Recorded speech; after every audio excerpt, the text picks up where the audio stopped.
Bonjour à tous, j'espère que vous allez bien. Si je viens aujourd'hui, c'est pour rendre hommage à mon copain et lui dire merci encore pour tout ce qu'il a eu à faire pour moi, à tolérer. Lui dire aussi combien de fois je l'aime.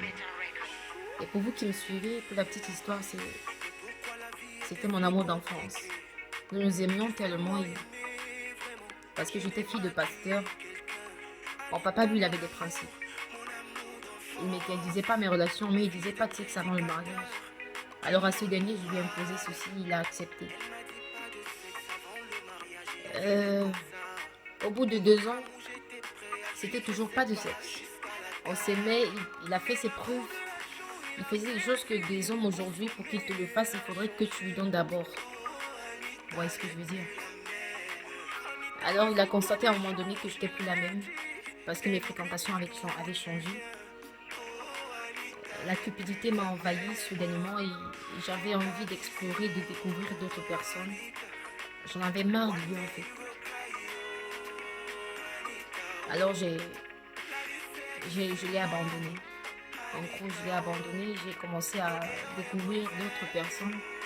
Des mecs qui m'ont fait rêver, qui me donnaient tout mais qui ne m'aimaient pas réellement. Qui étaient là juste pour un besoin précis et puis voilà, s'en allait du coup. Et je me suis rendu compte que tout ce qui brille n'est pas de l'or. J'étais franchement déçue de mes choix. J'ai regretté. Alors, je suis rentrée à la maison lorsque je me suis rendu compte que ça ne valait pas la peine de courir après le luxe si on ne se sentait pas aimé. Lui, il m'a aimé, hein. Il m'a vraiment aimé. Il m'a supporté, il m'a toléré, même pendant que j'étais en train de vivre cette belle vie-là dont je rêvais. Il était toujours là à me dire, s'il te plaît, reviens bébé, reviens à la maison, j'ai besoin de toi. Mais non, moi ce qui était dans ma tête, c'est quoi? C'est que derrière moi, le camp, je suis un ancien dossier. Et c'est les mots que j'utilisais en fait. Et quand je suis rentrée à la maison, il est venu me rendre visite parce qu'il a appris par mes voisins que je suis de retour et que j'avais fané, j'étais devenue plus moche qu'avant. Et il ne savait pas si j'étais malade parce que j'avais un gros ventre. Mais non, j'étais pas malade. J'étais enceinte. Je suis rentrée pas enceinte et je savais même pas qu'il m'avait engrossée. Quand il est arrivé, il m'a regardé droit dans les yeux, il m'a demandé, tu sais, je t'aime toujours.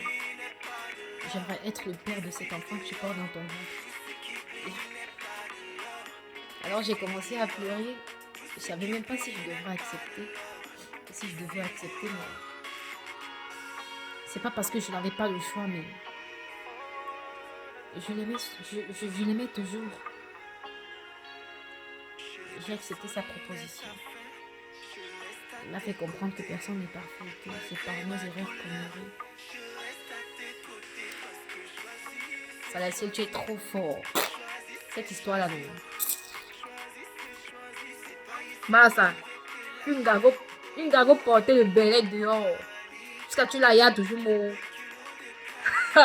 Non, ils sont très peu ici dehors. Très peu même.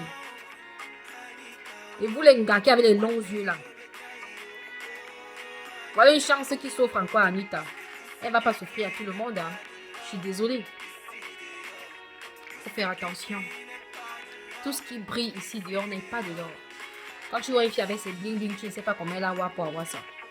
Et qu'elle a sucé toute la nuit, mais tu n'as pas le procédé. Faut faire attention. Respectez vos mecs et grandissez ensemble. Vous pouvez bâtir quelque chose de mieux à deux. Donc, arrêtez de vous faire envoûter par les sorcières, les rombières de dehors là. Et je ne vais pas insulter, je ne généralise pas toutes les filles, hein, loin de là. Donc pour les mecs qui sont capables toujours d'accepter leur meuf comme ça la sienne l'a fait, courage à vous. Mais ils sont très peu.